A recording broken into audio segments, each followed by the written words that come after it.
Good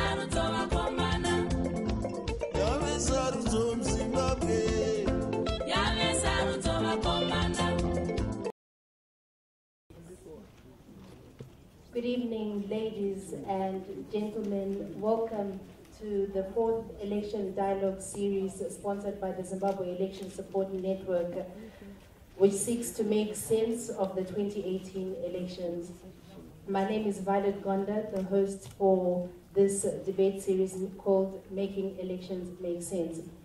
As Zimbabwe approaches the 30th July elections, the country has seen an increased number of independent participants. Questions have been asked as to the rationale of having these candidates in a predominantly two-party system. Tonight we are going to ask these panelists or these independent candidates why they chose to be independent, what is distinct about them that warrants support, and what are their chances of winning. We will also take time to take questions from the floor or contributions from the floor, and those watching at home via social media will also try and take some of your questions and contributions. The hashtag for tonight's debate is hashtag ZimVotes. That's hashtag ZimVotes.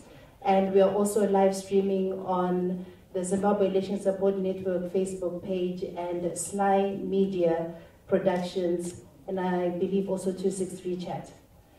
Before we start, some ground rules. We ask for civility in our responses and in our asking of questions without actually disrupting the debate. We also ask the panelists to limit their responses to a maximum of 1.5 minutes. Now, it's my pleasure to introduce the panelists. From my far left, we have Vimbai Musvaburi, who is the independent candidate for Bulawayo South. We have a former independent candidate, or former independent Margaret Dongo. We have Temba Mliswa, who is a candidate for Norton, and Jessie, Majome, who is a candidate for Harare West. And right next to me we have Duduzile Nyirongo, who is standing for the council election in Ward 7. Welcome, ladies and gentlemen. So let me start with Vimbai. Why have you decided to stand as an independent candidate? Hello, everybody. Hold on.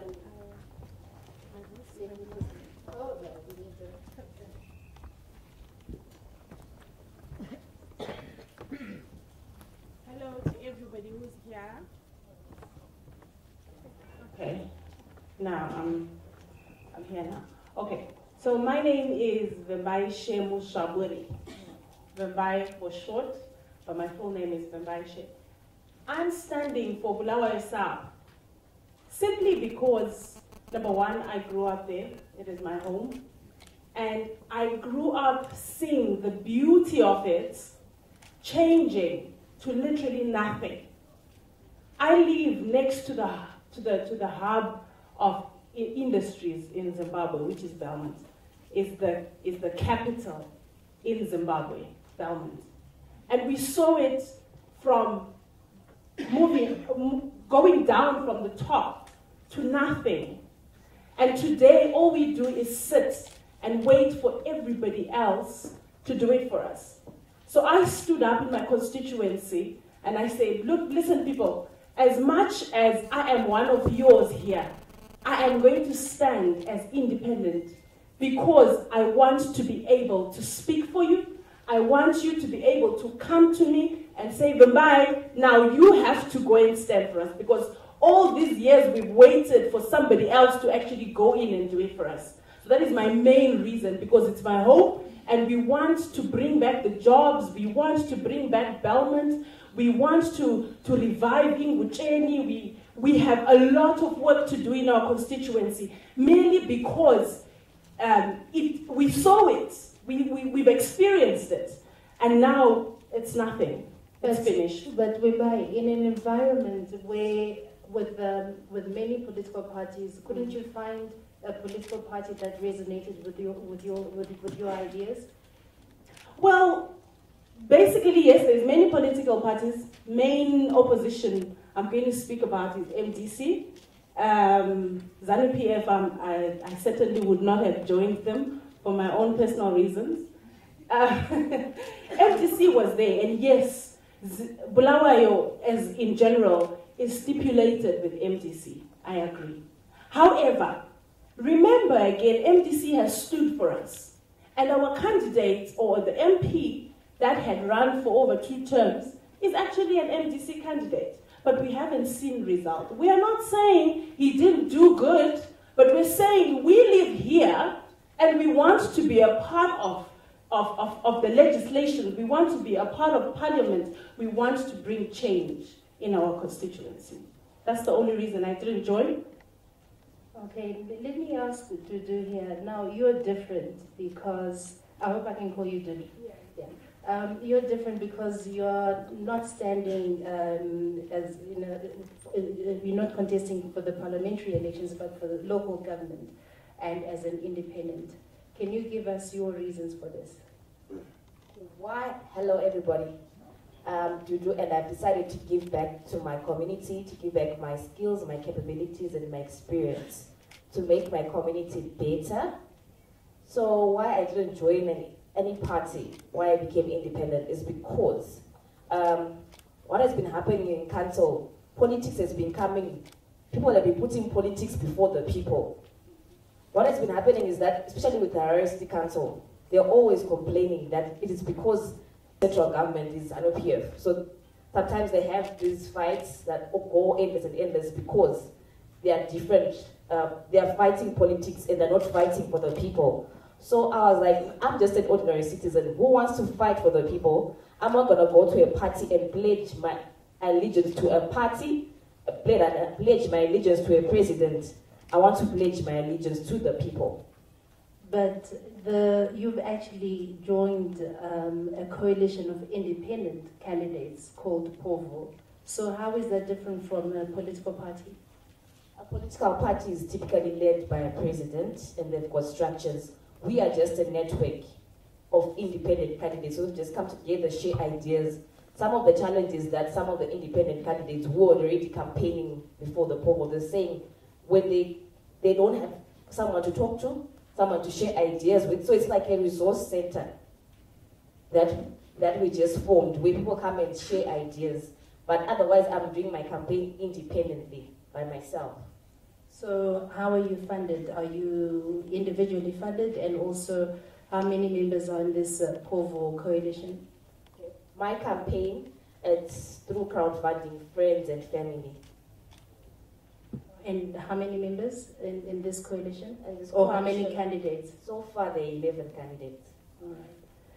Now, Jessie and Temba, they're sitting in the middle. You're different also because you're actually sitting members of parliament. But one used to be a ZANU-PF member of parliament, but he's now an independent candidate. That's Temba, Mliswa, and Jessie. You are currently a member of parliament for the MDC-T party. But recently you announced that you are now going to be standing as an independent candidate. Can you tell us the reasons for this? Thank you very much, Violet, and good evening, everyone.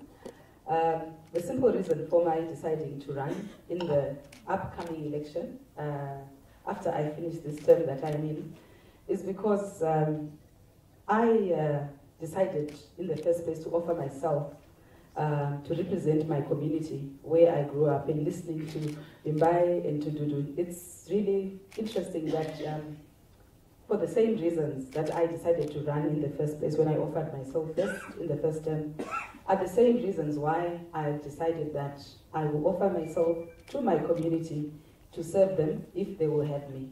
I decided to do that because, as you do say, I am in a political party, and I want to serve my community. So I decided to withdraw from the primary elections, that is the selection process, for the selection of candidates from my party, because I observed and experienced gross irregularities in my particular race that I told my party about. I wrote to them, and then that, in my view and my understanding, were culminating in the manipulation of the expected result to a very particular and peculiar result, which in my view and in my experience in living in that community, I found with regret that that process was not going to result in the bona fide, that is the general residents of Harare West community, and that they would not have obtained an opportunity to actually decide for themselves who they want to lead. So I thought, wow, this is, as a citizen of this country, I have the right to make choices, political choices, particularly in terms of Section 62, subsection 1B of the Constitution freely. So I decided that I will let, I will let the party process go on as it is going. But for the sake of the people of Harare West, who I still want to serve, if they will let me, I allow them to get the best of both worlds. They have the party candidate that the party has decided before the election that they want to be the candidate. They have that on the ballot paper. And also, as myself as a citizen, I'm also on the ballot paper, on the menu of candidates, and the constituency can freely choose, freely and fairly for themselves how they want to speak. And I say so because, again, I grew up in the community. And interestingly, I just saw my parents coming in, because they are the ones that took me to that neighborhood in 1981, just after independence. And so I think, like Vimbai, I have seen the community and everything deteriorate. And when I offered myself to serve in the first place, I wanted to try and give back, and because I remember the way it was, and the promise that it has, and that is what I want to serve, if the constituency will have me. Now, there were some conflicting reports, in fact, I think it was yesterday or today, that said you've actually been offered a position or to sit on the Senate on an MDCT card or seat. And also that you said, even though you're standing as an independent, you also remain an MDC member. Can you help us understand this? Okay. Firstly, I also read what was reported in the press, and I can tell you, Violet, what was said in the press is as much news to me as it is to you. And secondly, I joined the MDC because I believe in its founding ideals and objectives. It's a party that I and others, many others, have shed blood, sweat and tears over the 18-year history of this party. It is not a small matter. And I believe that party has an important, still and critical role to play in the politics of our country. And I believe in its founding values. And I personally have not left that party, but I have disagreed with the party in terms of the way it is carrying on. I'll speak for myself. I don't want to speak about the other constituents, but I've been reading from the news some factors that I'm finding close to what I've been seeing. But so I have disagreed with my party about the way that it has been conducting elections, which are not according to the parameters set and the rules set. And as a person with a conscience and a mind of her own, I decided that I will step aside and let the party process go. But because I'm a citizen, like I've said, I'm entitled, if I wish, to run for office if I wish, and for people to vote for me if they want to vote for me, which I hope they will, or not to vote for me if they don't want. But I want the people of Harare West themselves to make that choice. I want them to be spoiled for choice. But are you leaving the MDC? If you left the MDC? I have not left the MDC. But how will it work out in the event that you win, the MDC will lose a seat and then you become an independent candidate? So how can you be both? I don't, like I said, I am making decisions for myself as a citizen and as an individual. So I have found, because that is the agency that I have made a decision, a very clear decision, and I have taken that decision. I cannot make decisions on behalf of the party. And Temba, so you started off as a ZBC member, as a ZANU-PF member. Sorry about that, as a ZANU-PF member. And then things went wrong, and then you stood as an independent, and I understand that there was a pact with the MDC. The MDC didn't field the candidate during that by-election, and you won it, so now you're an independent candidate. So, first of all, can you tell us why you feel that you don't want to belong to a political party? and that you want to stand as an independent or continue to be an independent candidate? Yeah, thanks for that opportunity. I think what's important to understand, I'm not in politics, nothing but to just serve people. I think from a financial point of view, I'm okay. It's because. Can you speak up a bit? Okay, from a financial point of view, I'm okay. If there's anything, I've actually used my resources to put it into politics. We're paid in May 2,000 per month, and I don't think one would leave their farm, their businesses, to be able to do that. But the critical issue is I want to serve people, and from a legislative point of view, I also want to serve people for 2 years, for 2 terms. I enjoy transforming people's lives, seeing them transform. I have ideas from a developmental point of view that I want to see. I enjoy representing people. I enjoy speaking on behalf of people. Where there is injustice, I believe one must come in. And I think where there's no voice, I'll represent the voices. These are the ethos that I've subscribed to. So in doing so, the people matter the most, more than the political institutions which are there. I've been in ZANU-PF, as you know, and yes, I was expelled from ZANU-PF, but I always say to people, you don't have to depart from good ideas that any institution have. ZANU-PF still has an ideology that I believe in. MDC too has certain things I believe in, but they equally have certain things that I don't like about them. And I think it's up to that individual to be able to do that. I want to depart from a whipping system where you spend more time in meetings, district meetings, provincial meetings, which don't yield anything. I spend more time in Norton with the people, so I want to give power to the people, their legitimate power to be able to choose who they want. And I don't just stand because I stand, but it is the people. And I'll repeat, it is the people that say to me, stand as an independent. So also the other issues, yes, there was the aspect of the election that was held where I won as independent. And there's been a lot of things said, but the election is here. MTC, they say they helped me. Everybody says they helped me. So from an individualistic point of view, I want to see whether it was them that helped me or it is the people that decided. So I believe in people's politics, not in politics or things. So I think, in a nutshell, that's really what I stand for, and I think it's just as simple as that, in that people matter the most. As a result, people must dictate who should lead them in terms of capacity, in terms of their vision, and I think Norton, again, gives me that challenge for me. I want to see Zimbabweans' mindset changing. I think Norton is a good one. The reason why I'm standing as an independent is to see whether people have matured to a point that they're able to separate the politics and the person.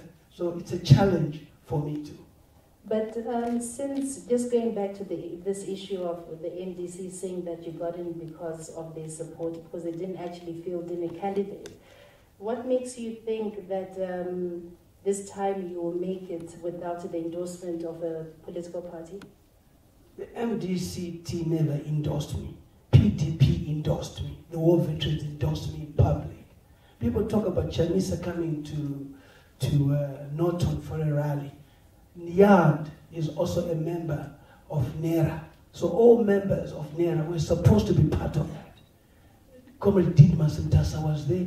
Most of the political parties were there. But the official statement from political parties was PDP, Tendai Biti, and the war veterans saying they endorsing. So I challenge MDC to show me a statement which they said we are going to support Temba, Mliswa. So I think it's not good. The people of Norton are progressive people. They're able to think for themselves and make a decision. And one thing which I'd like to say for everybody to understand, political parties must remember that the majority of the people who vote don't belong to political parties.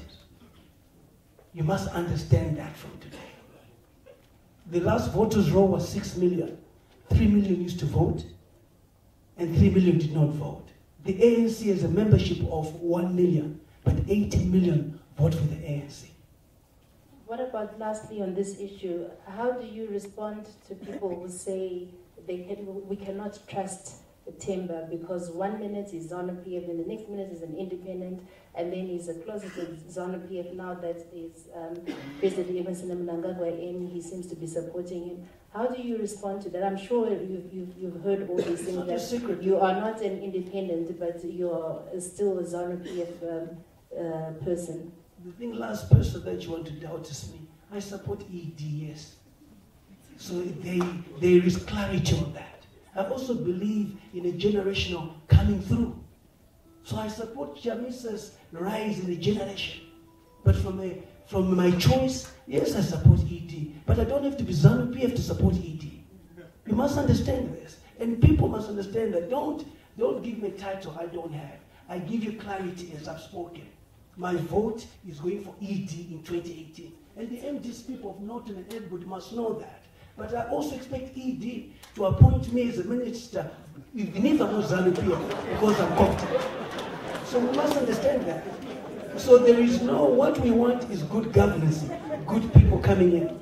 Equally, I was very disappointed that ED was not able to appoint people when the People's Revolution happened who had capacity.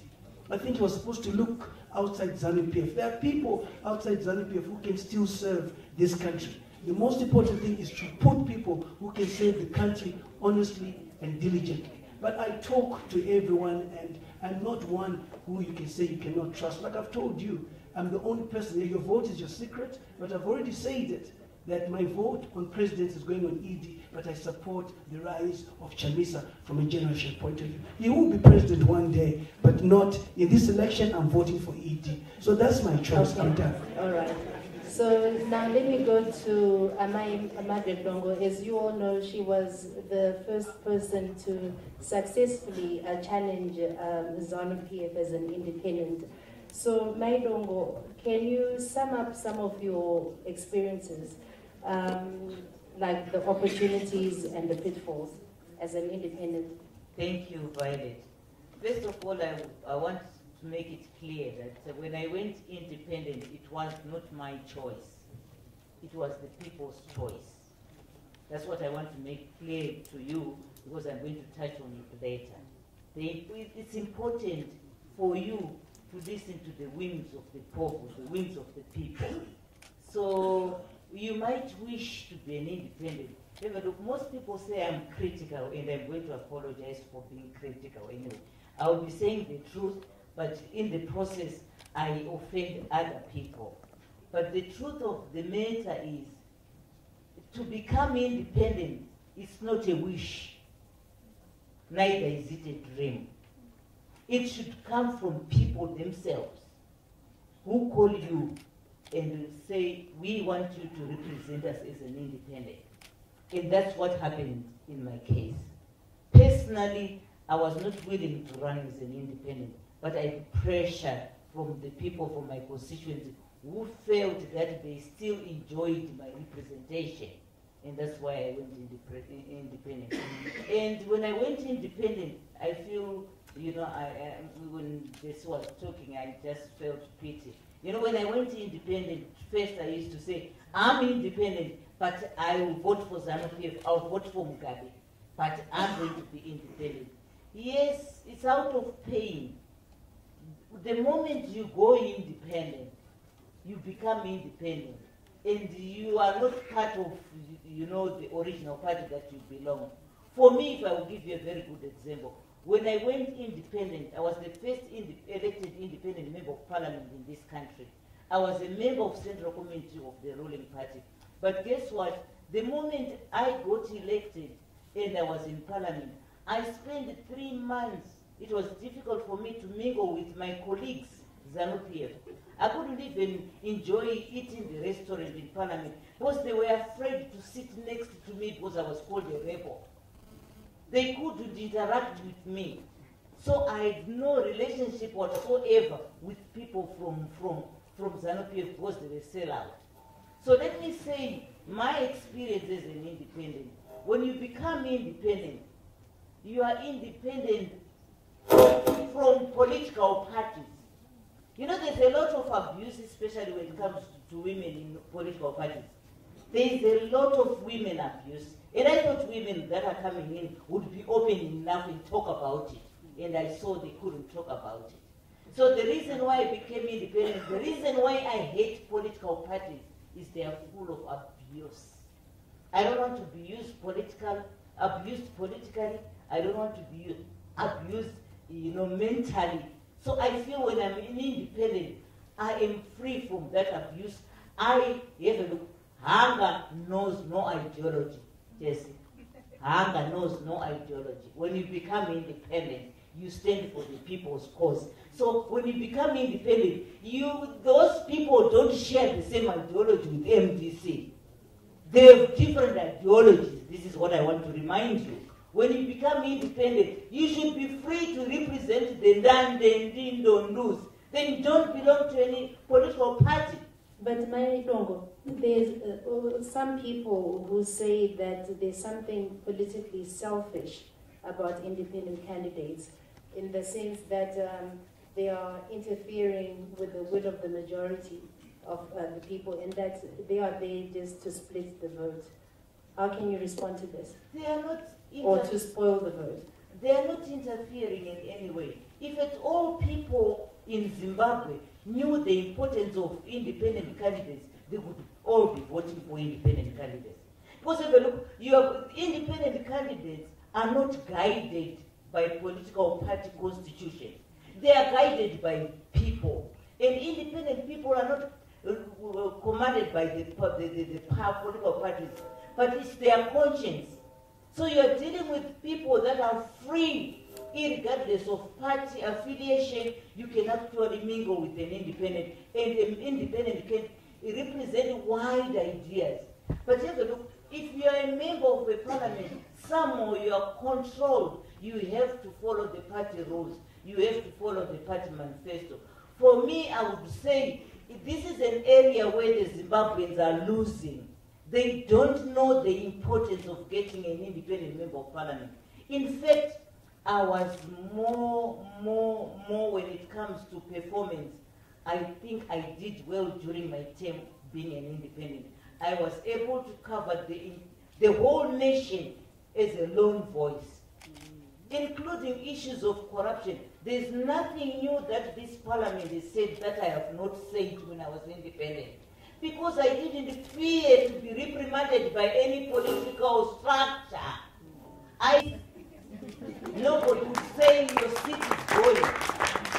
And this is why you find in 1998, on the campaign manifesto for MDC, there was this issue of corruption for 450 funds, which has been distributed in a corrupt way. It was from Margaret, because I didn't fear anyone. So independent candidates, in fact, are an important factor in parliament, because even some of the members of parliament from ZANU-PF ended up using my platform as an independent. Mm. So, Vimbai, just as a follow-up to what Nyirongo was talking about, I still insist that many feel that this is a game of numbers, that you need to be part of some political party or some coalition. So if you were to win, would you form some kind of an alliance or a coalition with any of the political parties? If so, which one would it be? I would not form anything, because I would have been put there by the people as an independent. So there is no way now I go back to the people and I say, listen, I am now getting a part of those people that you did not approve of before. It means I would have lied to them. And when I stand as an independent, I'm saying I do not want to lie. I'm coming as I am, and I'm coming for you to tell me what you need. I'll give you an example in my constituency. There was an issue with security mills at one point, where the MDC went to the security mills and ordered T-shirts for the rerun. And those T-shirts were never used. As a result, post that, security mills closed down. Today, I have got people who lost jobs in the constituency who come to me and say, Vimbai, we know you were young, but we want you to go and ask those questions. So how then do I get up later and say, I'm now a part of an alliance? They won't believe me again. So, and the same question for you, Dudu, that elected officers are either at council or parliament, that it's a game of numbers. What will you accomplish as an individual? Okay, first of all, when I get into council, if I do get into council, I'm coming in as one of the board of directors of the city of Harare, right? I'm coming in to represent my community, and this issue of splitting the vote, for me, I don't know whose vote. Is there anyone who's entitled to any vote? Is there a clause or something that is saying the votes for MDC are 10,000, the votes for ZANU-PF are 15,000? So if I come in there, I'll have interfered with the 10,000 and I'll have interfered with the 15,000 for ZANU-PF. No one is entitled to a vote. You have to earn you have to earn the trust of the people. You have to earn that vote. So it's not really a game. It's not really like I'm going to split anyone's votes. And looking at the ward that I reside in the previous election, only 2,000 people voted for the councillor. And those 2,000 are out of 11,000 that had voted for the member of parliament. So I'm actually wondering whose vote am I going to split? Right now we've got registered people that are like 12,000 as of 6 April in that vote. And only 2,000 had voted. So there's no splitting of the votes, and it's just earning the trust of the people. If people want a candidate who can deliver, they have to look at the candidate who can deliver. They should not look at a person because they are from this political party. But surely, if you do win, you still need alliances within council, whether it's to do with budgetary issues or just for voting processes. So isn't it key that you should at least have some kind of, or have some allies within the council? That is true. I think that's one of the reasons why we had this coalition of independents.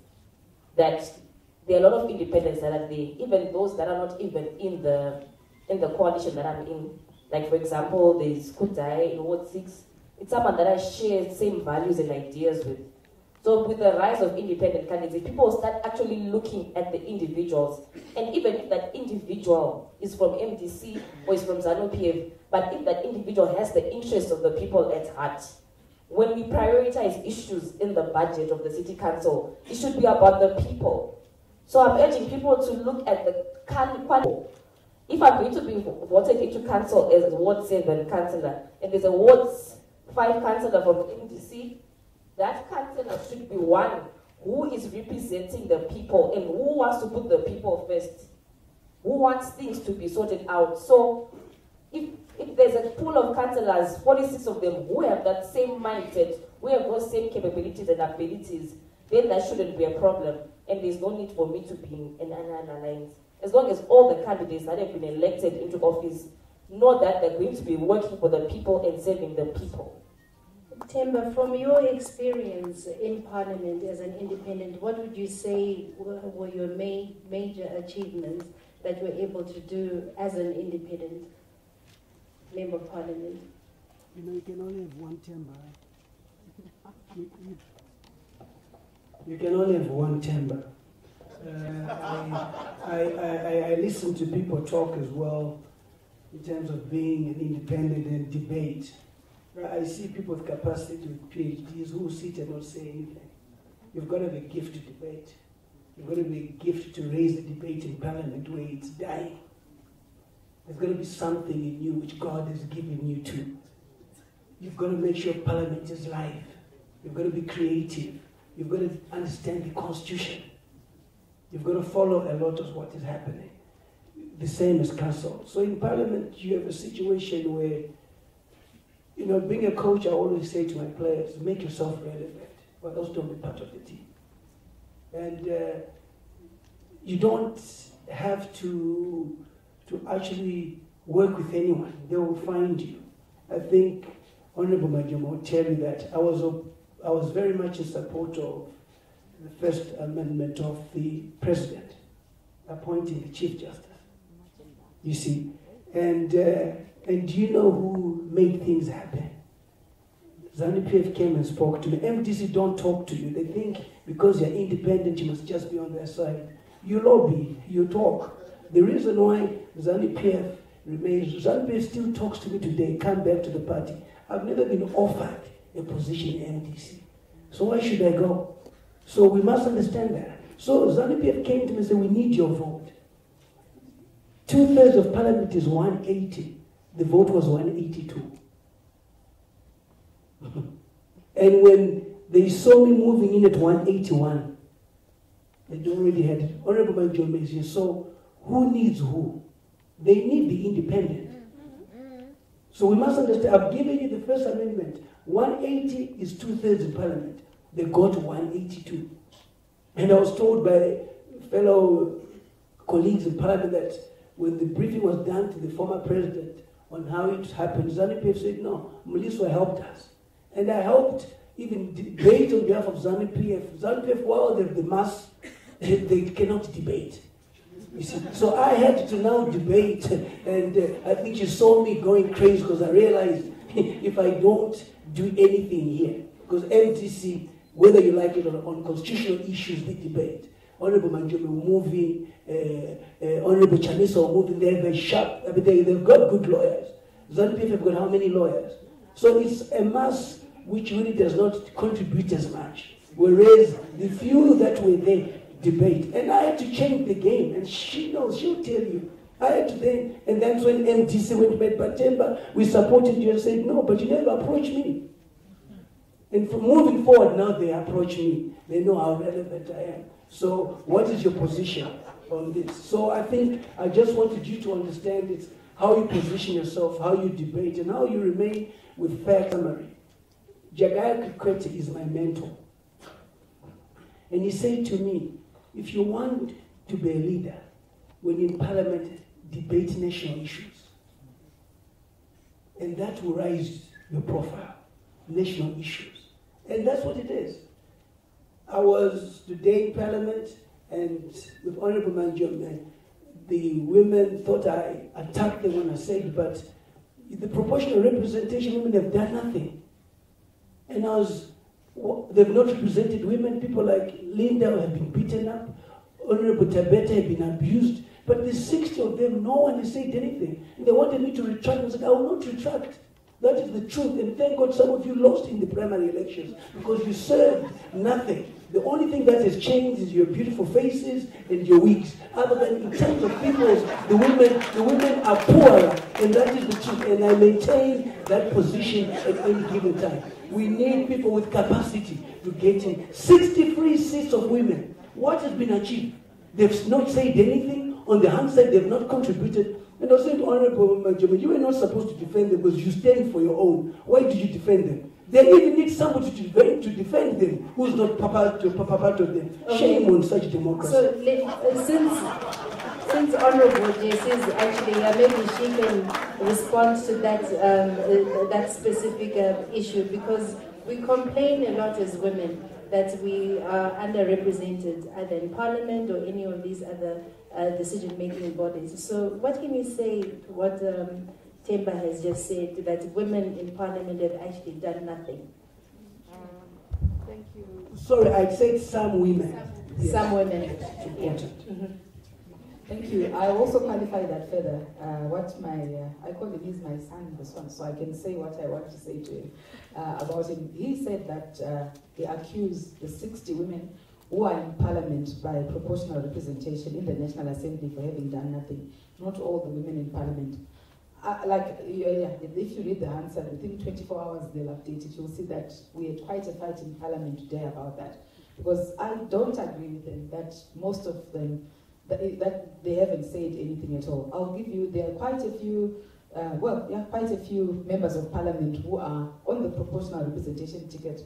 who have done sterling amounts. Have you heard of Dr. Ruth Labode, who chairs the Portfolio Committee on Health? Have you heard of Honorable Priscilla Misai-Rabui, who now chairs the Portfolio Committee on Women Affairs? Have you heard of Honorable Tokozani Kupe? She's no longer a member of parliament now, but she was a proportional representation member. I could give a few, even in the last one. ZANU-PF expelled Honorable Anastasia Lovu. She was proportional representation. Even now, there's who's also no longer a minister, Honorable Rachido Mabua. There are quite a lot of women who came in on the proportional representation ticket and who are doing a lot in parliament. But in a way, yes, a lot of them have also not been very vocal or visible in the National Assembly. But it's not fair to tell you, you should go further and tell the whole picture, because in the portfolio committees, I hear that some of those who are either afraid or shy to speak in the House, they contribute a lot in committees. But look, it is, I do agree generally that there must be more contribution. But to castigate women members of parliament for saying nothing, I think is unfair, because if we look at the men who are in parliament, and you will have to agree to this, there are more than 60. Women are there's just about 100 of us, but the bulk of parliament is made up of men.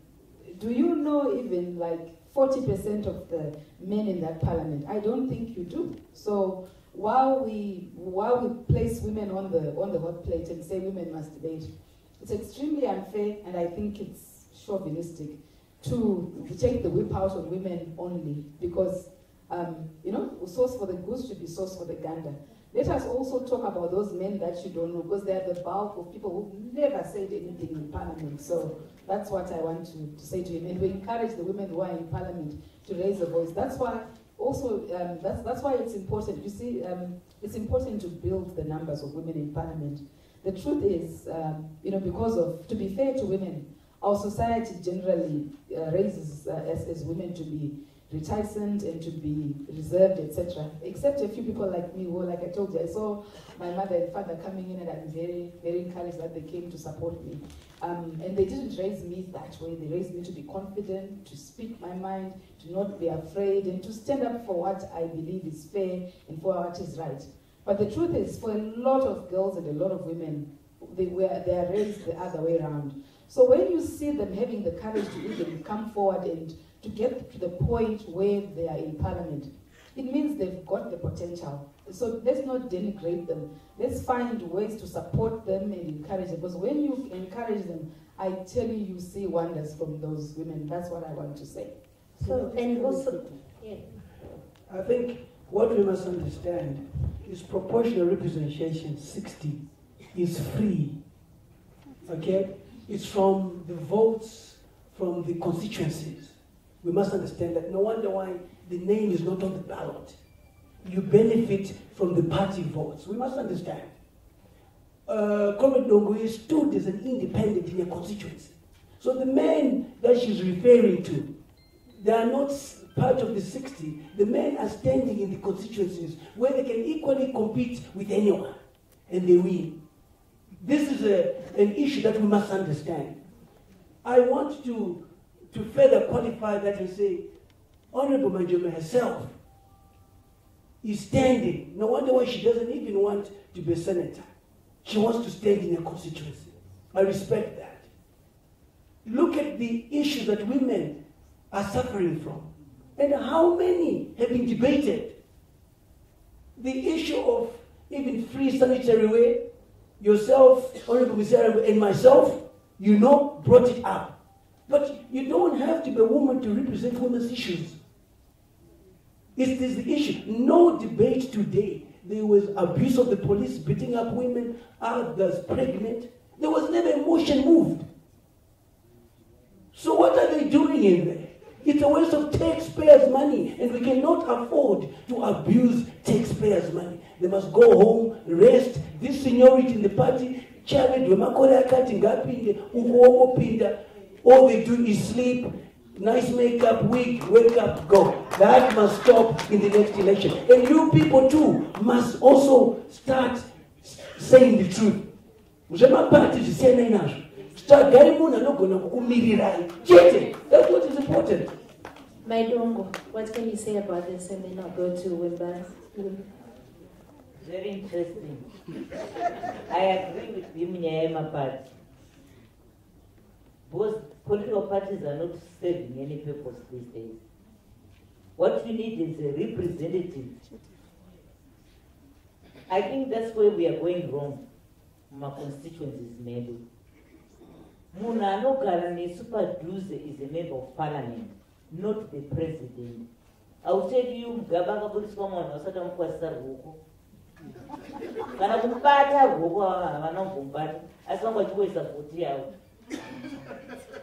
So the most important person, never mind when it comes to political parties, you must be free, you must have the freedom to vote. Can never go in this when you feel good up and votera just do it because it's your life. Those are the immediate bosses, those are the immediate representatives who can attend to you. So I think Zimbabweans, we have to know this. Because when the issue is proportional, I'm so hurt. I'm so hurt. Some of those who have overstayed in parliament as women don't want to open up for the young generation. They use that proportional to jump on, to ride on, because they know they are unpopular in my constituencies. So it's a shame. Let's talk about it as women. Why not use that proportional for diversity? To allow certain people that are not in parliament as women pastors, technocrats who are women and so forth. Why should we have the long-standing chairwoman who has been there and has been in a constituency for 20 years or 30 years and now sees that is very unpopular and switches on to the proportional? I think you need to look at that seriously, the electorate. We definitely need to. Because I'm being unpopular for saying on social media that if you vote for a person who has been in parliament for more than 20 years or 30 years, there's something wrong with you. You're insane. Because if that person failed to improve your life in 20 years, how dare do you think that if you give him another 10 years, he'll do that? So I think Zimbabweans, we've got a problem. And this is why I'm saying, if you want a renewal, why not have the new leadership? And people don't understand the change they want. Right now, people talk about, I'm an independent. People talk about the election is between MDC and ZANU.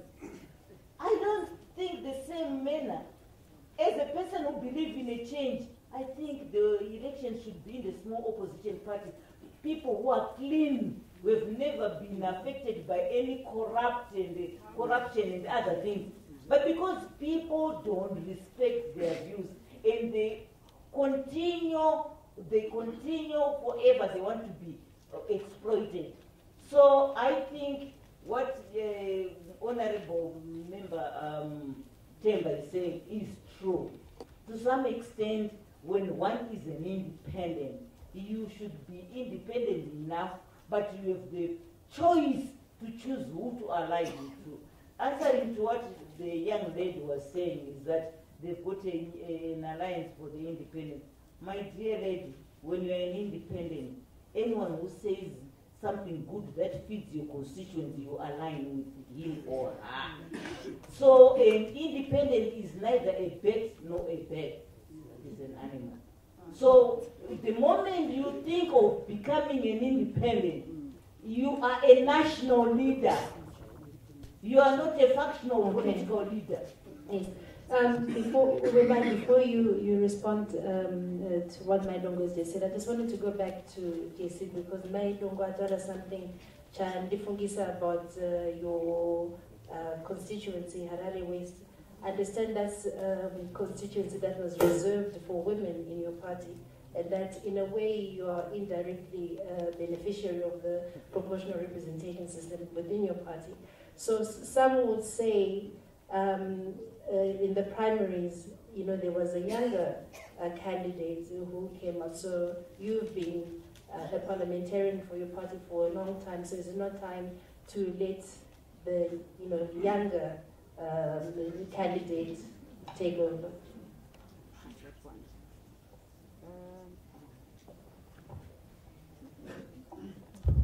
Thank you very much. Look, I am a believer and a liver of human rights and equality. So what I see is that I am young, right? I'm in a political party whose leader is celebrated for being young at the age of 40. I'm 6 years older than him. So I'm finding it very interesting in the discourse that the debate around age is that, how am I old at 46? And for example, my party president is young at 40. Are there different standards when we're talking about it? Because I'm in the same generation as my party's president.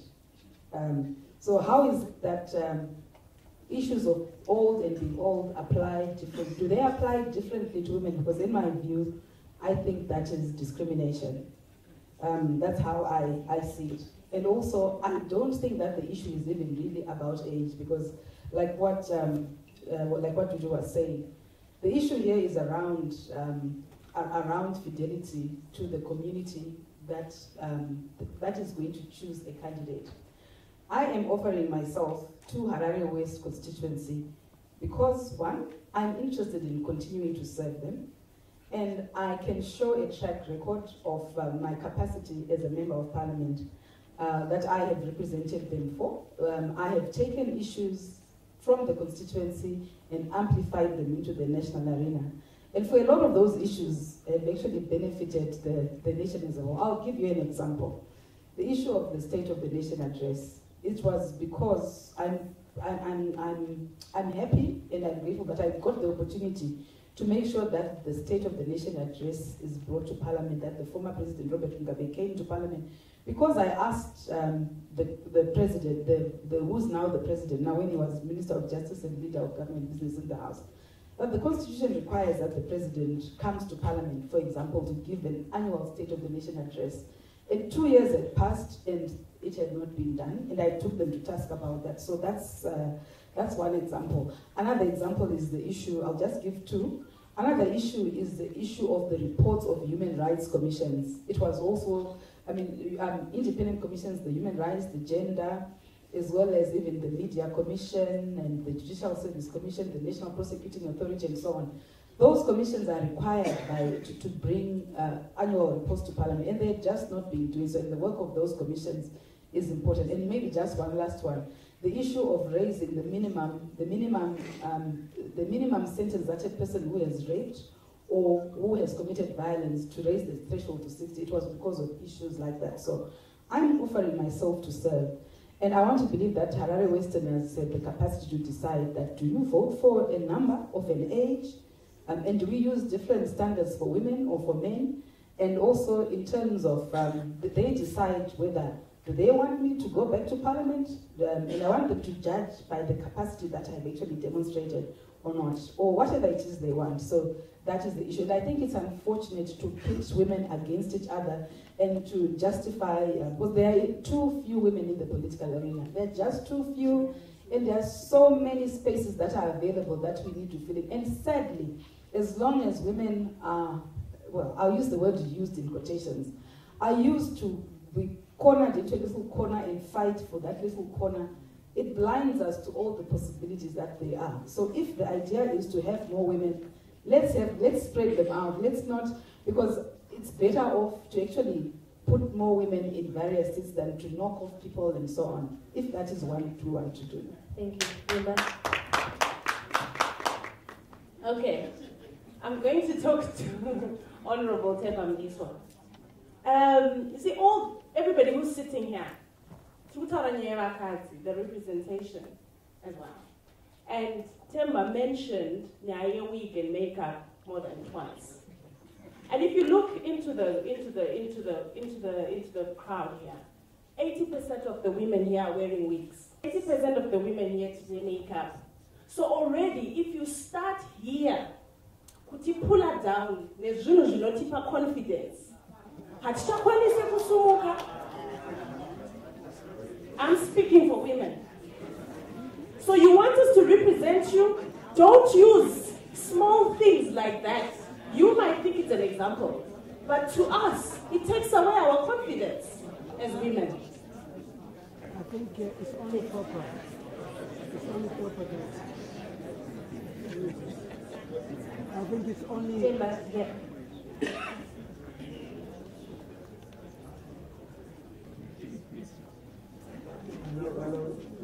I think it's only proper that I respond to this because I don't want it to be said in the wrong context. I sit with the members of parliament in parliament. I saw them when they walked in. They had no wig, they had no makeup. So do you want me to lie? And I've seen them with a wig and with their makeup. I don't lie, unfortunately. They put on a bit of weight, which is good, because they are staying themselves. So what more do you want me to say? There is nothing for me. I will not divert from the truth. When they came in, absolutely they had no hair style. They had no makeup. So I'm saying the only thing I've seen changing is their hairstyle and makeup. What's wrong about that? And they look pretty. In fact, they actually look pretty. That's the thing I forgot to say. They are now prettier than they came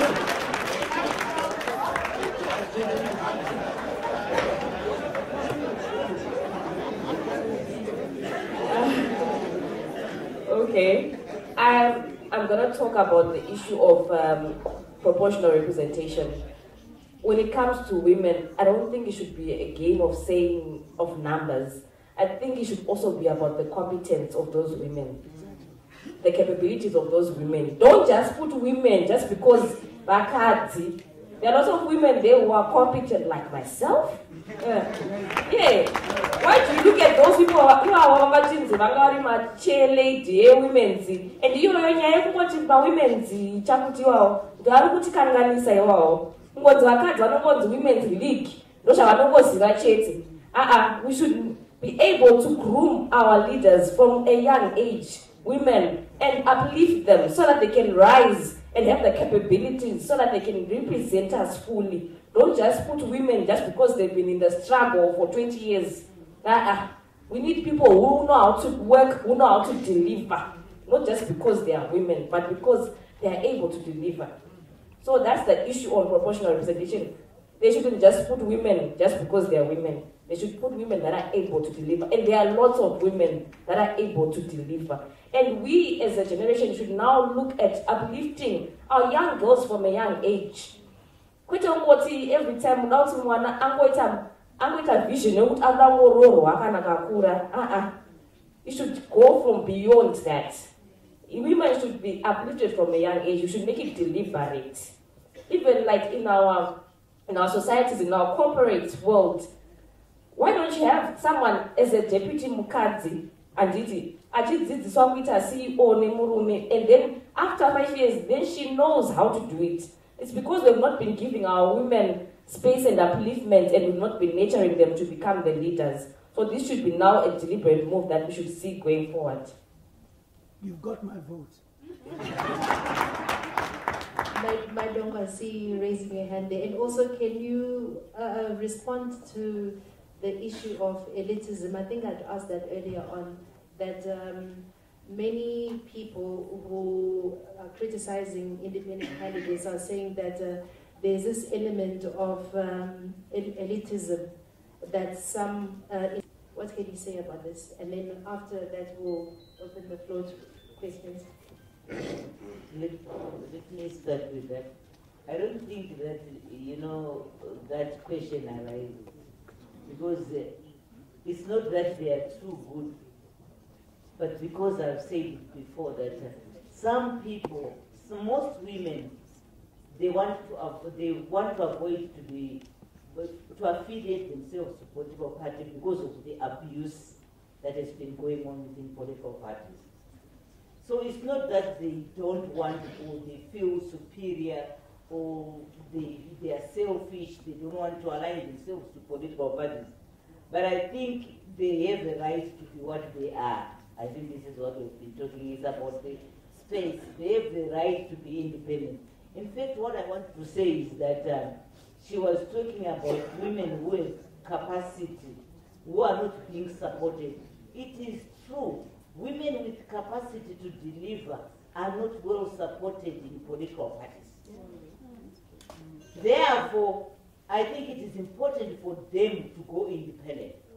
And I want to urge women to contest every constituency that is a male candidate. Women should contest. I think we've been crying foul for a long time. Even the 60%, if we do our work, we don't need it. So I think it is important for us to be open to each other. Nyaya dzekupfugamirwa kupfugama tipiwa zvinhu mumapureti ndo zvinotinetsa, saka tinoramba tichingosenzeswa sematools every time. Saka madzimai ngavazvimirire vega.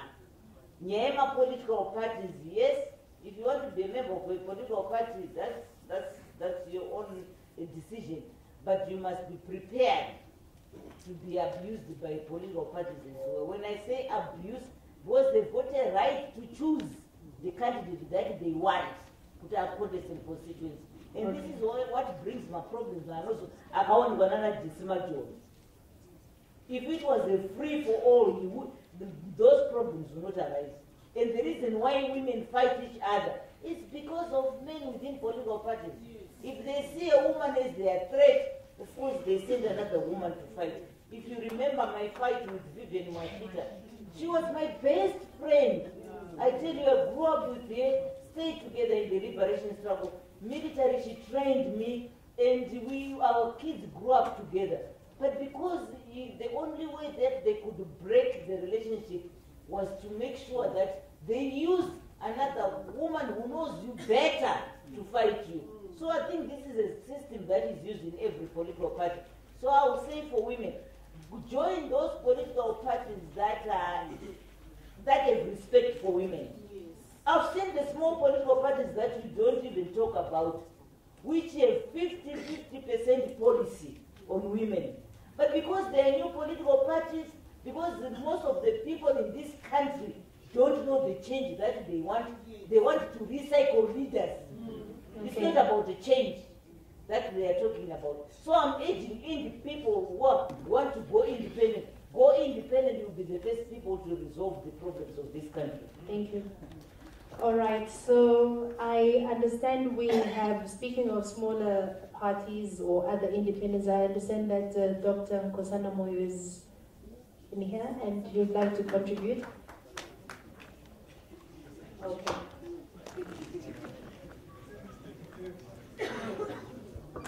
While Dr. Nkosana Moyo is coming, we'll also, your hands up, we'll take 3 at a time and then they'll answer and then we'll come back.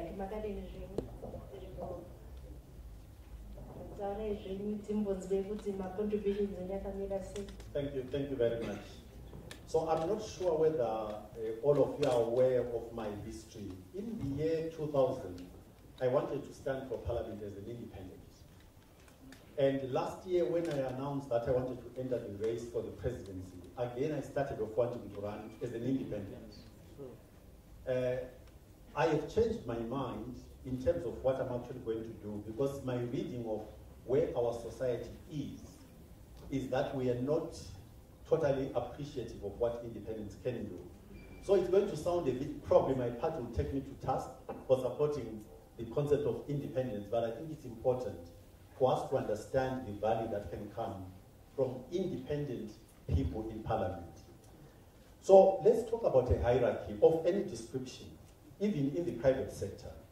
When you've got a chief executive and you've got executives whose livelihoods really, at the end of the day, depend on what that person decides, you're always going to get a phenomenon of people wanting to please somebody because their lives depend on it, their careers depend on it. And unfortunately, it tends to happen in political parties as well. So that the voice that should come out to represent the people is muffled over time. But if we take a very empirical perspective and you look at third world countries or developing countries, not just Zimbabwe, what you quickly realize is that political parties that govern our countries run the country for the party and not for the people. That's an important starting point. Political parties that run our countries run the country for the party, not for the people. So who is left to represent the people? who is going to stand up there and say what they believe to be true without fear or favor? My own view is that without seeking to denigrate belonging to political parties, we need to learn to appreciate the voice of somebody who can come up and say what they think without any fear or favor, because their livelihood does not depend on what the party is going to think. When you are a member of a board in the private sector, now there is a huge appreciation of what we call diversity, because diversity brings in different perspectives of what is at stake or what is being debated. My own view is that if I could contrive it, I would actually not, the gender issue is a totally different debate, a big debate which needs to be appreciated. But if I had my way, actually I would create within a constitution a standing provision for people who stand as independent so that they can be the conscience of what goes on in there. I think they are really, really important because they don't owe any allegiance to anybody other than to the citizens. Except I'm not so sure in Temba, I hope you don't mind.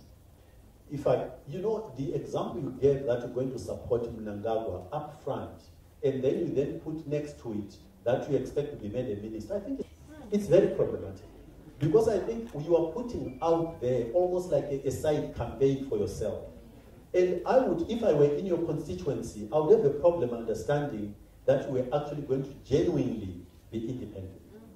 I think if you are independent, you shouldn't be putting something like that out there, because it's like you are now bargaining with that party to make you a minister. So anyway, that's... And just one question I just received from social media. So this question says, for independent candidates not to be accountable to any party, who then are you accountable to, and what mechanisms are in place for accountability? What can you say about this? So the first point that we need to appreciate in our society is that we've got a very distorted view of what a parliamentarian is. Most of our parliamentarians actually do not know what their job is supposed to be. Most of our councillors, similarly, because of the way we've used and abused these positions, they do not know that their job is to be the voice of the people. The structures that we've created are such that these people feel more accountable to a political party than to the people.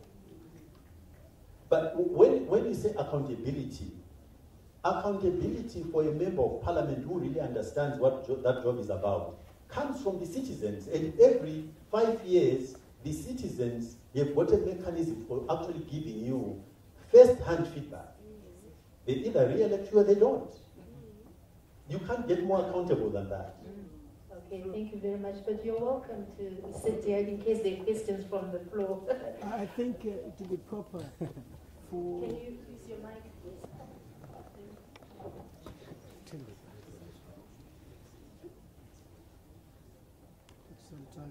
Hello. Okay.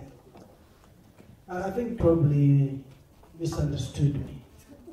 And I was hoping he, being an independent person, would also appreciate my choice of whatever I want. You see, you like to play hide and seek. I don't play hide and seek. I'm going to an election, and I've said this publicly. You should go to Norton. But the Norton people are able to separate my choice of a president and me being their representative. And I can see that we haven't reached such maturity with the leader of a party, still having problems with me saying this is what I want. My point is that in moving forward, the president too must be able, I alluded to the fact that I was quite disappointed in my statement that the president did not appoint people outside ZANU-PF to be ministers. I also say that. And I say that because there are people with capacity who could have represented the government well. So in saying yes, I support Mnangagwa, but I equally said I was disappointed that when he picked his cabinet, the people that he picked have been recycled, they are corrupt, and I've said it. So I'm still saying, while I support the president, I also feel his team is incompetent, is corrupt. So what more of a democracy would you want? In terms of him appoint me as a minister, that was a joke. I think it was a joke, and let's keep it there. But I also have but I am a chairman of a portfolio committee, which is actually more powerful than a minister. But it is said that you got to that position because of your support from ZANU-PF. You've got to understand one thing. Unless you think I'm not doing a good job, I'll resign tomorrow. But if I'm doing a good job, whether it's ZANU-PF or MTC or whoever is doing a good job, we must appreciate what people are doing at the end of the day.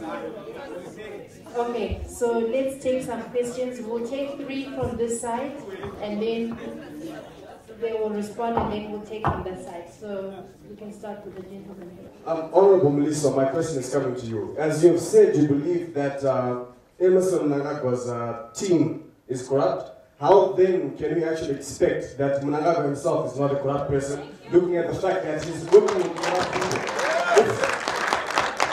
If you remember quite well, during the coup, and I'll say coup because it was a coup, they said we're targeting the criminals around President Mugabe, and Mugabe himself was taken out. So that is my question to you, Honorable. Thank you very much.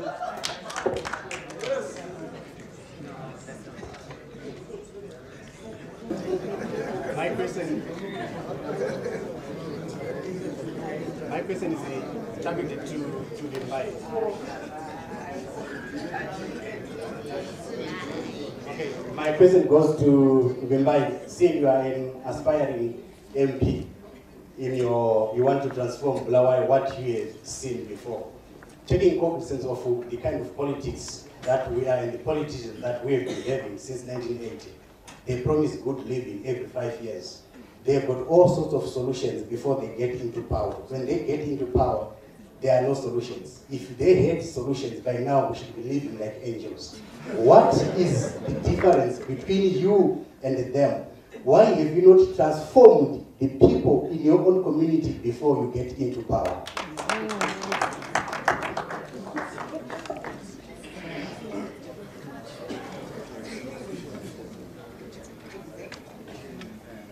Hello, my name is Innocent, come from Shishawani. I have a question for Honorable Mliswa and then all the other independents.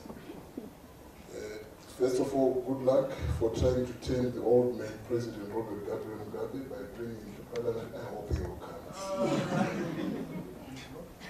Honorable Mliswa, Jonathan Moyo, a serial flip-flop, at one time became independent in Cholocho, and for him to land that seat, it was not out of his own personal intelligence and expertise. Somehow, the opposition came in to help, and he became MP. But soon after that, he backtracked on the promises that he had come up with, sort of a covenant that he had come up with the opposition. Are you not treading the same road which Jonathan Moyo treaded? Why? Because we know, we were seeing it, that the opposition and other groups like war veterans, like you were saying, were coming in to help you. But now after they've helped you, you are walking a lone road. You no longer consider them, rather you even criticize them, even here in public. Are you not walking the same road that the serial flip-flopper walked? That's my question to Honorable Temba. Then all the others. Is this really about the people, you independent people? Is it really about the people, or it's about the hotels, the high-riding vehicles that you are going to be riding? Is it not the overseas trips that you are going to be making? Is it about the people? If it's about the people, you and us know that united we stand and divided we fall. Any animal that strays from the group of other animals is the one that is attacked and made a victim by the lion, and you know. All right, so let's start with the 2 questions for Temba and then the last one for everyone. Can you make your responses short, please? Thank you. I think we must also observe facts and not have issues raised out of emotion reading. When I say somebody is corrupt, I produce the evidence. And I think it's important that if you say Emerson Mnangagwa is corrupt, where is the evidence? I think it is important for us. It is important for us. It is important. I think we must. I think we. Order, please. Okay. When we're invited to such platforms, especially during an election, I think it's important for us to be protected. And I think whoever wants to speak this rowdy noise in corners, I'm a politician, I think we must respect everybody else. The issue of corruption is topical in the country.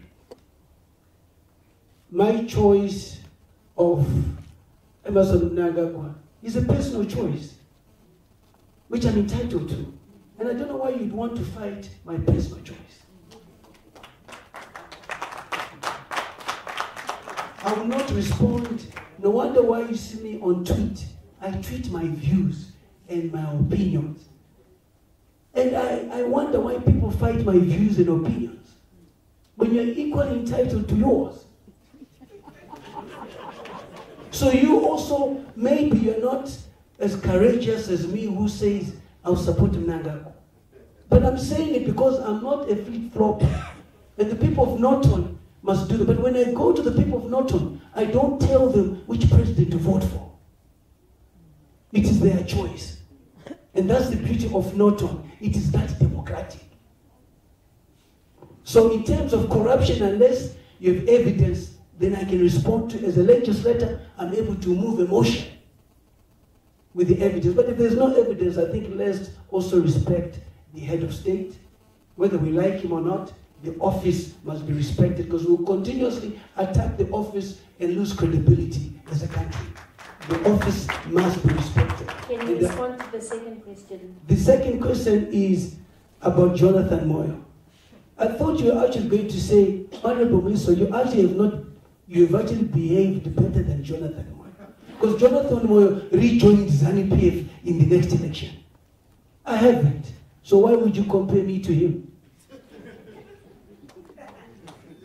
And the issue of the opposition, and I repeat this, let's not think we own people as political parties. Everybody stands up and says, but you owe this one this, you owe this one this. I owe my victory to the progressive people of Norton, from different walks of life, different political parties. They are progressive, and that's why they elected me. But I will not go and say I won because of this party.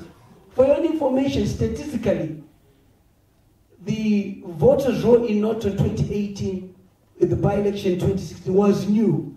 The supplementary voters roll, which had most MDC people, my vote was below 2%. In the ZANU-PF wards, I got more votes. In the MDC wards, I got less. These statistics I can post for you anytime. So should I now be saying I must thank ZANU-PF?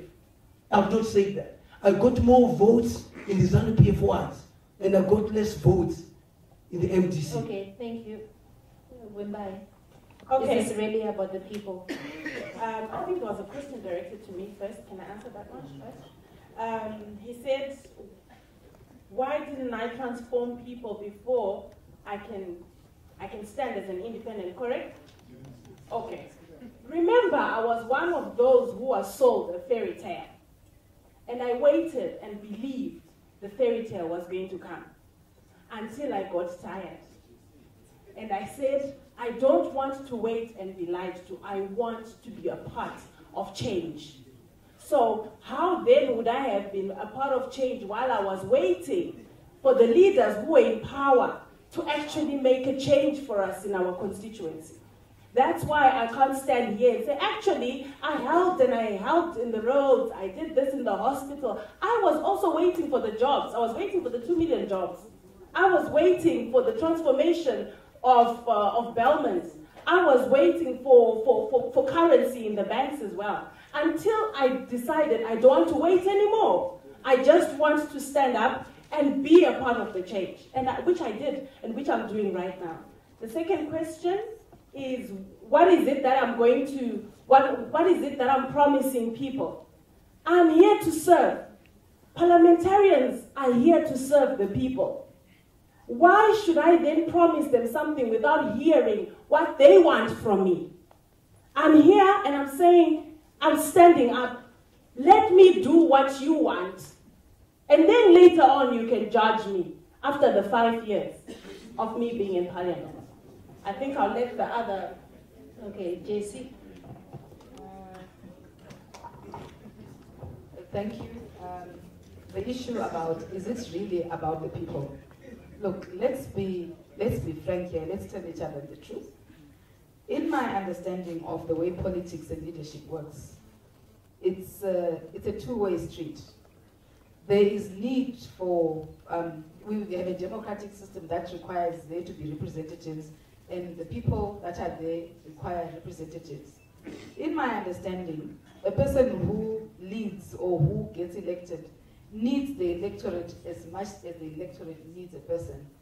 Because if we were to do that, then we would agree, unless we don't agree that there is need for anybody to represent anybody. Because people do want to be represented. And it is said that people perish for a lack of vision. But also in this country in particular, our biggest problem, in my view, has been our lack of leadership. We are an extremely talented, blessed nation in terms of natural resources, human resources, climate, absolutely everything. But we're failing to get where we need to be, taking our place amongst the developed nations of the world because of lack of leadership. There's something to be said for leadership. And as long as we don't have people, we stop having people who aspire to lead and to serve, then clearly we are doomed. So that's my answer to you. And also secondly, I think we also need to stop this myth that we peddle, that in leadership and in politics there's money and there's cars. Seriously speaking, that's how we get, if we continue doing that, we're going to keep getting shortchanged by the people that represent us. There is no money at Parliament there. The only money that is there is the budget that we talk about, the $4 million that is brought by the Minister of Finance. Political leadership is not, it's not a money pot. It's not a job. It's not something that you do in order to get money. It is not about cars, because I think, and sadly, as Zimbabweans, you know, because also some people also aspire for that office because they think it is like that, and they get disappointed because, like from my experience, you actually give to that office.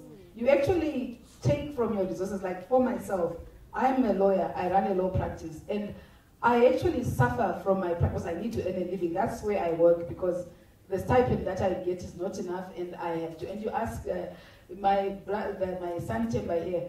Temba and I was one of some of the few MPs, I don't know how many of us, maybe there are 2 of us or 3 of us who dig into our pockets in order to pay for an administration, an office, staff, etc. Maybe there are only 3 of us. Is it 2 or 3 of us? Because you actually need to give it money. It's a sacrifice. So please don't be kind to us when you see us. We don't make money. There's no money to be made there. Yeah. Thank you, Dudu. Sorry, just to say something. I have not driven a parliamentary car. The first time, even now, I haven't. And it's a loan. So 2 cars I'm entitled to, I haven't. I hope, and that's a fact. And it's a loan. Okay. And it's a loan as well. So I've never enjoyed a parliamentary car. Okay, first of all, it's my democratic right to run for office.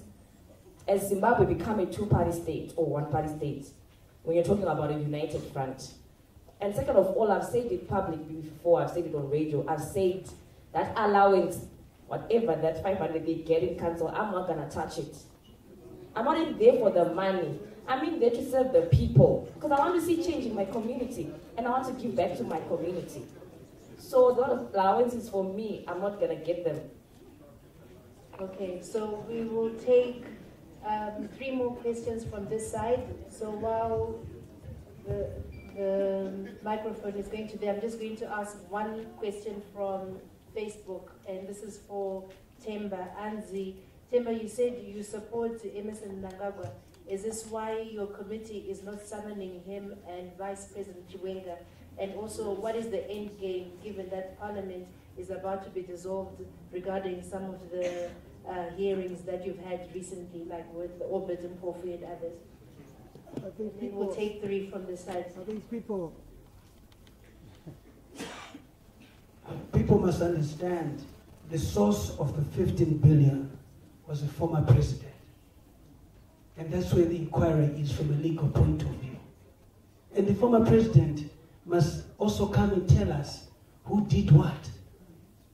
He was the head of state, so why would we protect anybody? The moment that a name of His Excellency Mnangagwa is mentioned in the inquiry, we invite them. You show me in all the clips that we've been having all these oral evidence, where has the president been mentioned?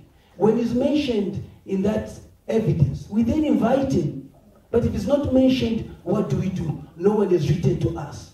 So you have the right to write to the clerk of parliament to say that I have evidence that the current president was corrupt, Chiwenga was corrupt, but you've not written. So my advice to the president, instead of speculation, write to parliament and come and give evidence under oath, and we'll take it. That's how parliament operates. And quickly, Temba, what about the second part? What's the end game regarding the other unsolved or unclosed cases like Open and Porphy? It's very clear. He wrote to the speaker, as you recall, he said he could not give evidence before me because I was Nicodemously drove to his house. He's written a letter complaining that that issue is not there. But as a committee, with the standing rules that we have, we already made the decisions we should be read out as soon as possible. Parliament has got certain powers that is it's invested in. So you can even write and say, I don't want Honorable Mliswa to represent me. The committee sits down and says, can you recuse yourself? But they cannot just do that without you writing. It's written, but what he said must not be, what he implicated me on doing, he did not write down. So we are very, very meticulous and professional in our approach. Wait for the ruling, the same way as the recommendations which will be coming through from the Diamond Inquiry and the Solar Inquiry, which I'll be reading out tomorrow. The recommendations are what are critical. The real problem is we have a model of governance that is the Westminster model combined with the Rhodesian model, which is very problematic. You know, to have 3 million people voting for 2 or 3 people is wrong. I think we really know these candidates very well. Number 2, the issue is why are we electing 1 or 2 people? If we look at Zimbabwe, we have had the most brilliant agricultural workers and researchers like Sam Moyo, Professor Hukuni, and dozens of others, very, very good. But we just did a land resettlement program which was really badly done. Why didn't we look and listen to those who did their whole life's work on agriculture? The same is true of economics. We have some of the most brilliant economists in the world here, but we mess around a lot. And I think we need to say, well, how did those people get into power? Who appointed the parastatal boards and the parastatal officers who are making a mess of things? Thank you. Good evening.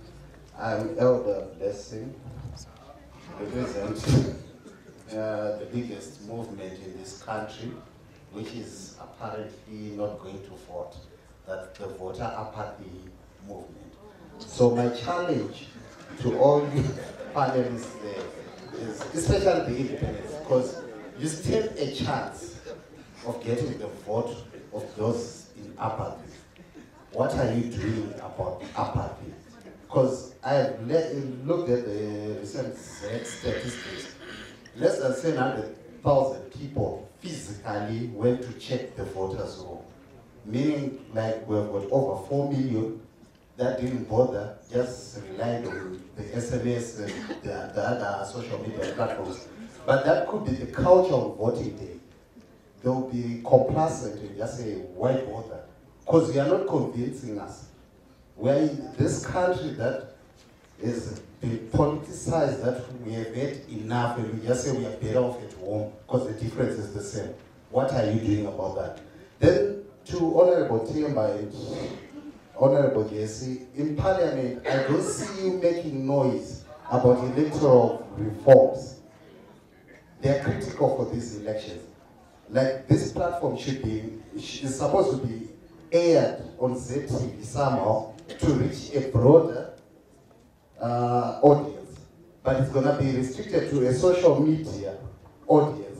And apparently, if you check your statistics, over 50% of that audience belongs to apathy.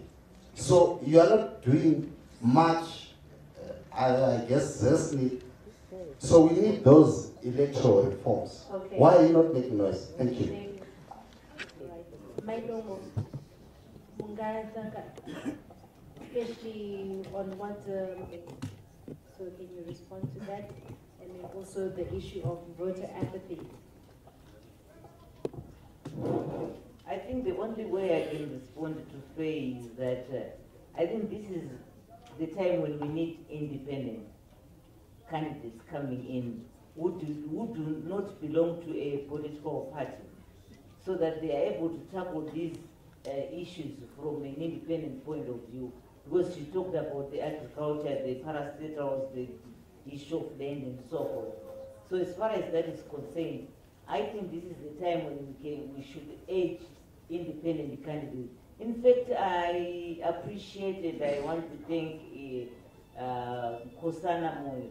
You know, when he came in first, he came in and he wanted to run as an independent president. And speaking to him, I was very open to him that the Zimbabweans do not understand the role or the important role that the independent candidates could play. And I think for quite a while, he went around the country, and later on he realized that we still have a lot to do with regards to issues of independence. So the issue of independence is very important. Let me take this opportunity to address a very important issue raised by the lady who said, I've not belonged to the party. Jessie, Majome and Temba Mliswa. And to me, it was the greatest advantage as well, because there was already structures that were intact from ZANU-PF. I remember Vamgabe Vachiti London, Margaret is going to lose because she was feeding on ZANU-PF structures, but it became opposite, because it was the structures that were fed up with him anyway. So she raised a very important question. What is she going to do? In fact, most of the people who are not coming from political parties, you know, you have double challenge, where in actual fact, you're going to be fighting all these political parties that have structures, and you don't have a structure.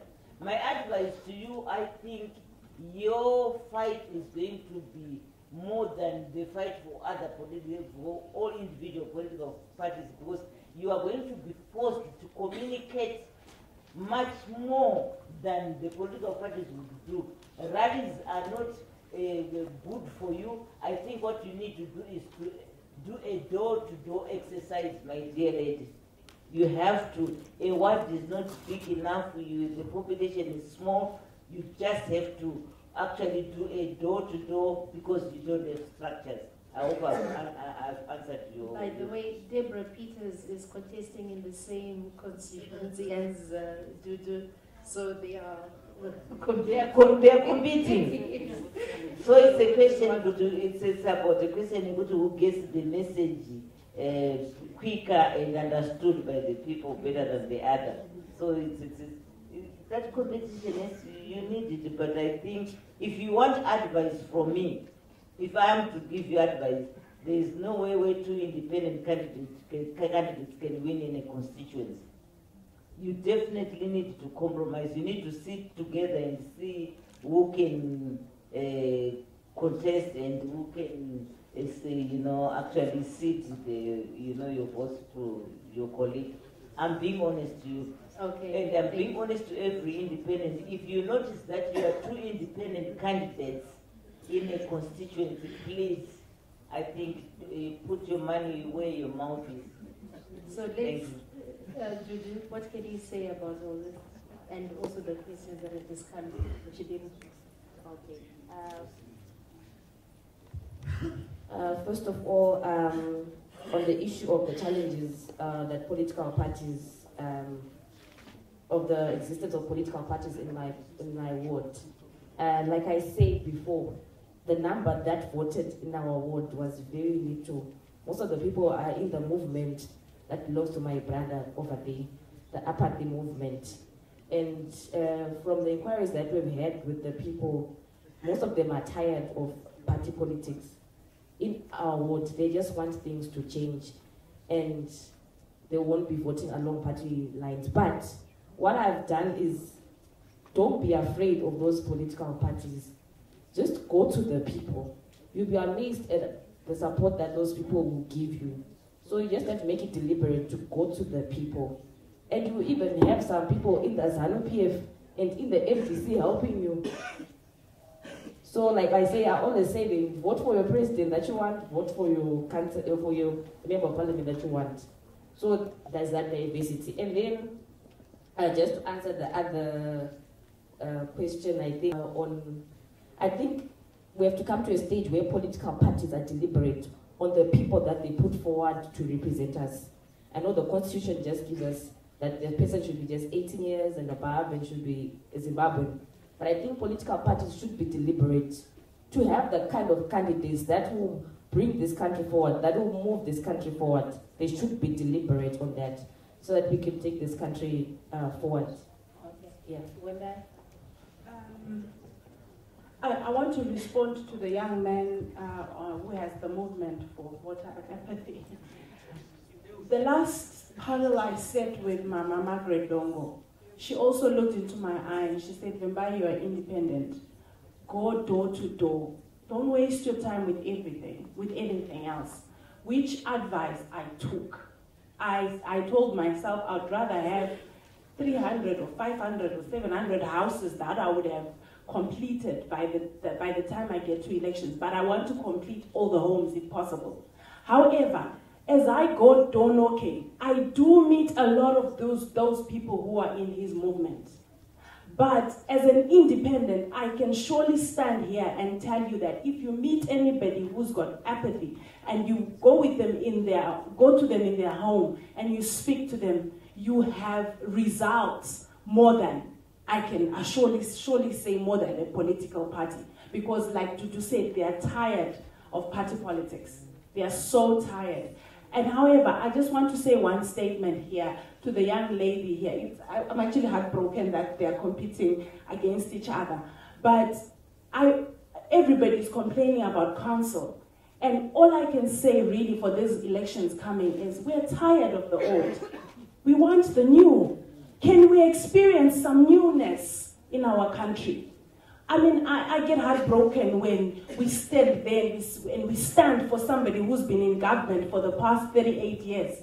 And fine, MDC also stands up and says, ZANU-PF has failed for the past 38 years. Hello, you were part of the government in the last GNU. So what happens to the 5 years? So as an independent, you have got the chance, we have got the chance to actually say, you know what, we are bringing newness. And I want to urge every voter, come on guys, we're out with the old. Let's bring some newness to our country. All right, and Jessie and Temba, just that last question about, you have not made a lot of, or there's been little noise in Parliament about electoral reforms. I'll just say one word about electoral reforms. I used to have about electoral reforms. I would encourage everyone who's in here to follow parliamentary proceedings, to read the Hansard, because the official record of Parliament You can get it if you go to Parliament, past on the Kwame Nkrumah Avenue, and if you're in Parliament, try and get a copy, because for every sitting there's a copy, and actually follow and see what's going on there, and also get the order paper, that is the agenda of Parliament. It will indicate when issues that you want to get are available. Or on the Parliament website, www.palzim.gov.zw. But if you Google it, you'll see. And I would really encourage you to follow proceedings, because there's a lot of work that, that some of us have done about parliamentary reforms from a long time. I'll say for myself, I used to have the privilege of chairing the Parliamentary Portfolio Committee on Justice, Legal and Parliamentary Affairs. And I understand that I was dropped and I was sacked from chairing that committee because of the pushing that I did on electoral reforms. I could go to town about. I've even got scars here on my left hand. I was assaulted in Chikanga in hearings in Harare, yes. And because I pushed when I was chairperson, I can be proud here to sit and say that I pushed in order to make sure that Parliament is parliamentary public hearings for bills. And the very first one was on the electoral amendment bill, the first one. I pushed, and after that, the portfolio committees are doing bills like Honorable Temba is, but I pushed to make sure that, and I pushed round, and we had bills. So I have my being removed as a parliamentary portfolio committee chair to show what I did for trying to push reforms. So you can read it all there, the reports are all there. The second issue about this very worrying, the biggest movement, the apathy movement. I want to encourage everybody who's here to leave that movement. Abandon it right now. It's got absolutely no future. Absolutely none. And I want to encourage those ones, you to also go and tell those ones at home to abandon their membership of the apathy movement. Because, and for the very simple reason that what I also do in Harare West, in all my tenure as a member of parliament, which I have been doing, which I continue to be doing, I've been extremely discouraged by the disconnection that I see in Zimbabwean society between those who represent us, like those who are aspiring councillors, like Councillor Duduzile, and those who are members of parliament, like Honorable Mliswa. There's a very serious disconnect between what we do there and the life of the community. People vote for you, and a lot of them don't talk to you. I'm seeing a lot of Harare Westerners here, and that I know that are very prominent. And what I try to do, my quest has been to try and interest, like in Harare West in particular, the residents of Harare West, to take an interest in what I do in Parliament on their seat, on their behalf, to try and persuade them to see the connection between their day-to-day lives in West, like whether Westgate or Good Hope or Tinwald or whatever. What happens there, their day-to-day lives, and what I do in Parliament. For example, so that they take an interest. And I want people in the apathy movement like you to see, like for example, we have a lot of power cuts because of vandalized transformers. For them to see, for example, that like in Parliament, what I do, if they give me information, I've been pushing for the Ministry of Energy to abandon the rural electrification levy that all urban consumers pay on our bills, and instead apply that money to secure and ensure transformers, because when electricity goes, it's like Charoa, yet we can plan for this. That's an example that, those things that we feel can be addressed in Parliament. So vote and give voice. Thank you. Temba. I think one of the biggest mistakes and errors is that they say if you want to see that black people don't read, just put money in the book and they'll know. That's true. Our own constitution, we don't understand it. Parliament, the role of Parliament, the power of Parliament, you don't understand. The hindsight we should talk about, if you follow Parliament debate, and if there's any one person that I can stand up and say has debated vigorously and articulately on issues of electoral reforms is Honorable Jessie. In fact, it gets to a point where people get fed up and say, well, Jessie. She's been at it. Secondly, for me, the Zimbabwe Human Rights Commission report of Urungwe West is what I've always raised in saying there are recommendations that came from there. the involvement of the traditional leaders, the violence which happened. I always bring it up because the Zimbabwe Human Rights Commission is mandated to investigate human rights violations. So that their recommendations, when I was actually speaking to the DCG, the Acting Commissioner General, saying, how can we go to an election when the recommendations are those who perpetrated crime must be arrested and they've not been arrested? So you're talking to two people who debate greatly on that, and Honorable Majome has certainly been at it. I mean, I won't lie. I mean, I leave Parliament while she's at it. It kind of gets boring, Honorable. Okay, but she's really done well on that. I think the other issue I wanted to talk about is urban. Yes, urban independence makes sense. Rural is tough. I want to be honest with you. I got 4,000 votes in Nyirongo West without campaigning, and the winner had 5,000. You've got to understand that you need to belong to a structure. You need to have done work, especially in rural areas. Door to door in town is easy, not in the rural areas. There's still that fear, that intimidation, which will take a long time. This is the reason why I want to say to you, 72% of the electorate is in the rural areas.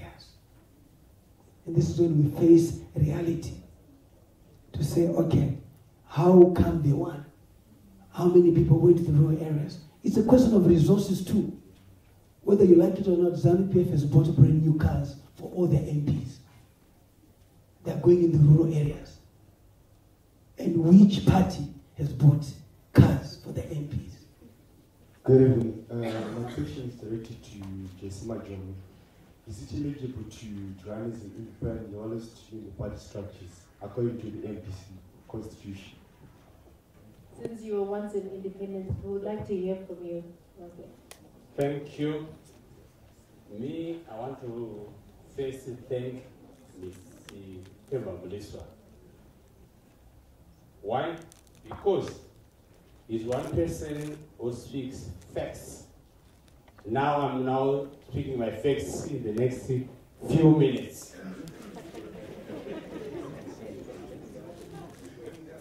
As we are going for elections now,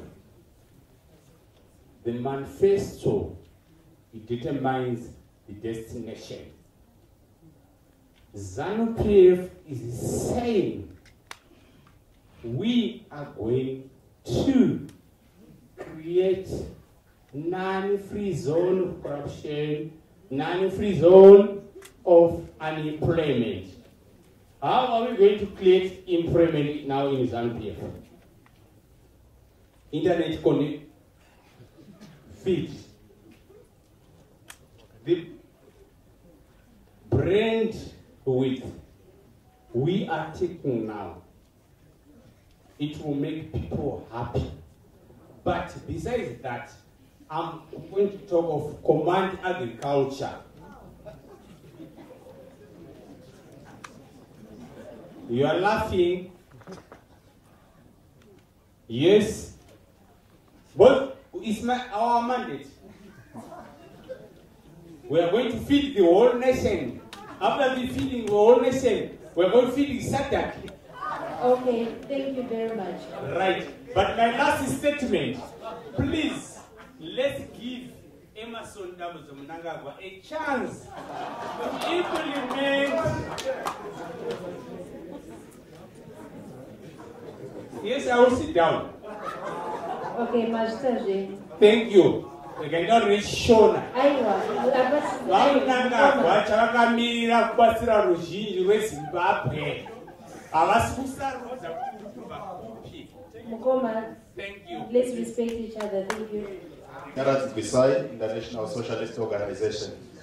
I think Temba, where you come from at the end, put unique structures in the rural areas to campaign where 72% of our population is, raises the fundamental problem in my independent candidates.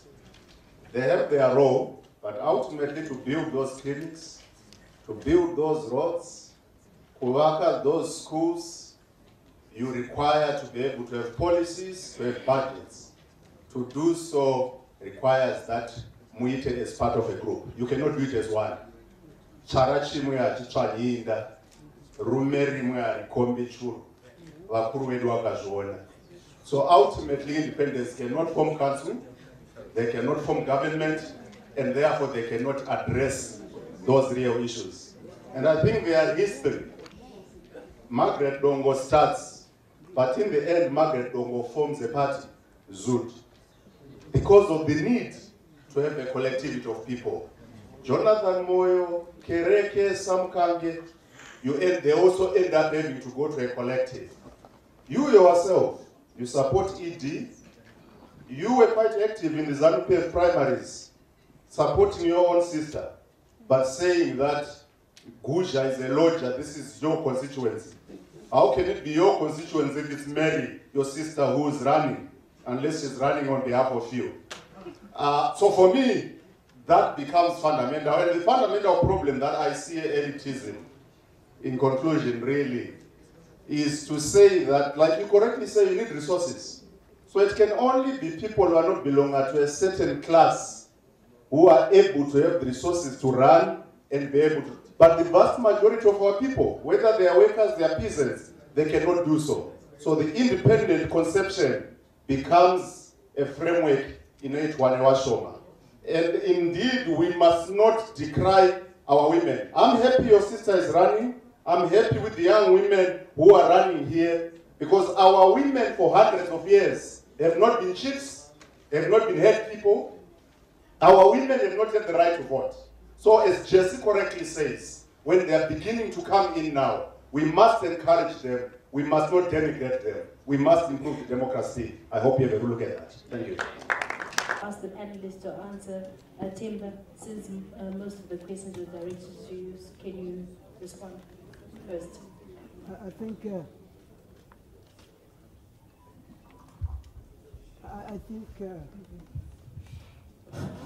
think Minyara Dugusai is correct in many ways.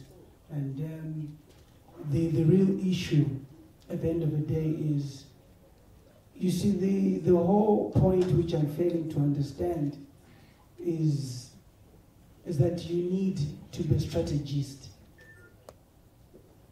You've got to be aware that there's ZANU-PF, which is the ruling party, whether you like it or not. So if you equally go against them, they take note of it. Also, there's the opposition. You can't afford to as well, because they make the numbers. Then there are the people in the middle. And I think what most people fail, which I'll tell you today, is that they fail to analyze. And analyze is coming with a poll for yourself, which I do in my constituency, where people tell me what they're thinking through independent people, and I work with university students who I say, go door to door and tell me what people think of me. I never go in an election without an analysis which puts me at 80%. Never. So to me, how many of us are doing an analysis? Door to door saying, you don't want this councillor, but do you want a new one? Yes or no? Then you go further.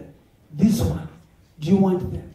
So you've got to also be able to send people to ask the electorate, wherever you want to contest, whether they want you or not. An independent poll. Make the team in the end. The aspect of the rural vote is critical.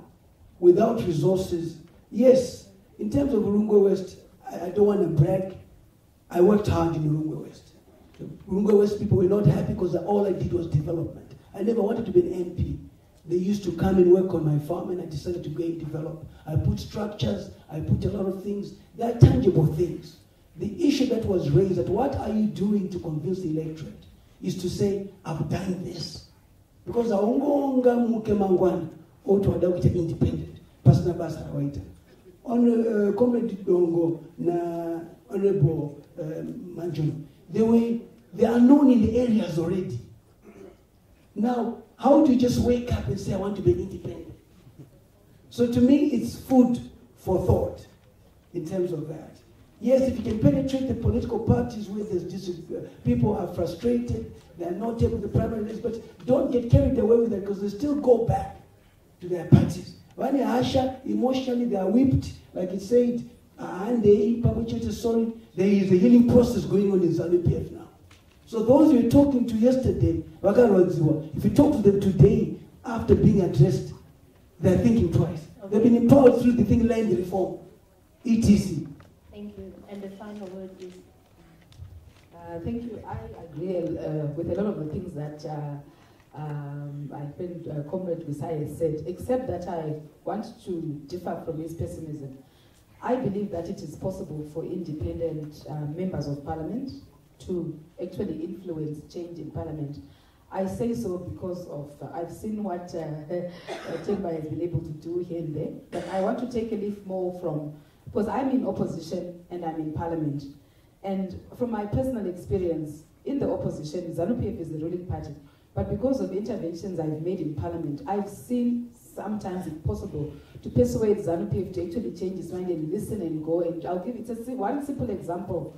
Remember the rebates, the tax-free, the import duty rebate on travelers, the $200 rebate that travelers who cross the borders do. There's a constituent in Harare West who said to me, when the minister changed it to make it impossible for a traveler who is traveling in a vehicle with a trailer to get those, I don't know if you remember. If you could only get that rebate if you were not traveling coming into the country with, if you're only coming into the country through means that don't have a trailer. And anyway, Harare Westerner raised it with me. I went and I asked the Minister of Finance and took him to task. And if you look at the answer, you will see he actually, because of that, he said, oh, is that so? Maybe he didn't realize. And he went and he changed it. And now everybody, whether they come in with a trailer or not, they get that rebate. So from the experience that I have in the opposition, I could give you many examples, but we don't have time. It is possible, it's not easy, but it is actually possible to influence policy. It depends on how you debate and how you argue and how you persist. It is possible to effect change even as an opposition, but also even as an independent. And the question about whether you can be an independent in a party. Like I said, I think I answered this question before. I took a decision as a citizen, and I decided that in the next election, I am going to run as an independent. And I have every intention to do that because I can. Vimbai? Final word? Okay.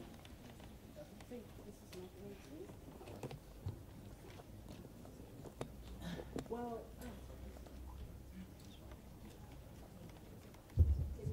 yeah. Well, I think fed up Zimbabwean resident can wake up and say, today I want to start politics and I want to be a part of change and I want to run as an independent. Yes, Mama Margaret Dongo and Sis Majome worked hard where they are. However, I'm a resident of Bulawayo South, and if they would come to my constituency and run against me maybe as part of a party, I surely say I would win. So I disagree when they say you can't just wake up and say I'm going to be an independent if you haven't done any work. You have to be a Zimbabwean citizen and you have to be a part of that constituency and you have to understand the people of that constituency and you have to have the ear to listen. Our mistake as politicians is that we always think we are the ones with answers. We don't have the answers. The answers are in the people. So who says I can't stand up and say I am here and I'm going to listen to you and I'm going to stand with you and I'm going to work for you, even though I haven't been seen to have a farm in my area or a business or whatever. I'm still a Zimbabwean citizen living in Bulawayo South. Thank you. I would like to say I'm a young woman. How am I supposed to enter into the political world? If I have to start from somewhere, I have to start from somewhere. If not now, then when? So there has to be a starting point for me to enter into the political world. And to tell you the truth, if I was running as an independent in Glenview, I wouldn't run. Because it is still the same concept like in the rural areas, like Temba was saying, because of structures. But I've studied the area that I'm running in, and I believe it is possible as an independent candidate to run in that area. So give us a chance. I'm 35. Why do we need to let the old people that have been in the system continue and continue?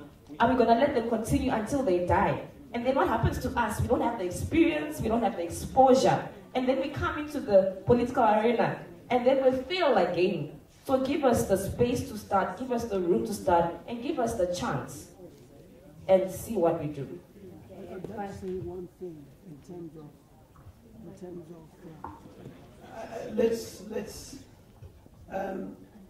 I will not lie to you. The Zimbabwe electorate has a certain habit, and they want resources. They're used to being given freebies. I'm being realistic. You are standing there.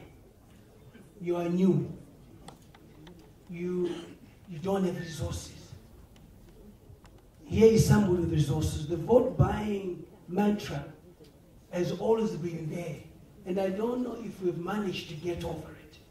But I will not lie to you and say somebody coming through with resources and one without resources. Our people tend to go, that's the electorate, for one with resources. That is the truth of the matter. But what I would like to do and to say, to encourage, is that this is the first step in the right direction. I think what you've managed to do is to challenge the status quo. With more time, political parties are becoming irrelevant. And I think the push is good. We probably start with the urban, moving into the rural and so forth. But to me, I think it's the right step in the right direction. Okay. And finally, Majome. Thank you. There's a very important factor that has been asked by Comrade Vimbai, the issue of policies, to say how do independent candidates, they don't have policies, and how are they going to be able to address some of the issues. I think that's where I want to differ with him, because the idea where we are trying to bring in people who are, candidates who are people orientated, and by so doing, what we are saying is that those independent candidates are going to support whoever progressive leader is there, and they are going to support policies that would actually benefit their constituencies as well. And by so doing, they will be contributing into the policies. Fine, when it comes to decision, I want to convince people here that independents have got a platform and a chance to change policies. During my time in ZANU-PF, Temba would agree with me. The majority of the critics in the ZANU-PF would come and appeal with you to move certain motions and policies, because they know this is critical for them to do it, so they can make use of an independent. So this is where I say independent candidates are very important. But to sell this to our people is very difficult because of the issues that have been raised. The issue of handouts. The issue of handouts has killed our electorate. There is no way you can win election, because the election after election, especially in rural areas, it's not about structure. Because if we are to talk about structures, I want to believe that every candidate here already has campaign structures in place. And those are the structures that can help you to campaign. It's not about structures. It's about, the challenge is about resources. Do they have enough resources to give handouts to these people? Thank you very much. Thank you all for this insightful discussion, and thank you all for joining us as we tried to make sense of the rise of independent candidates, and hope to see you next time. Thank you very much. Good night.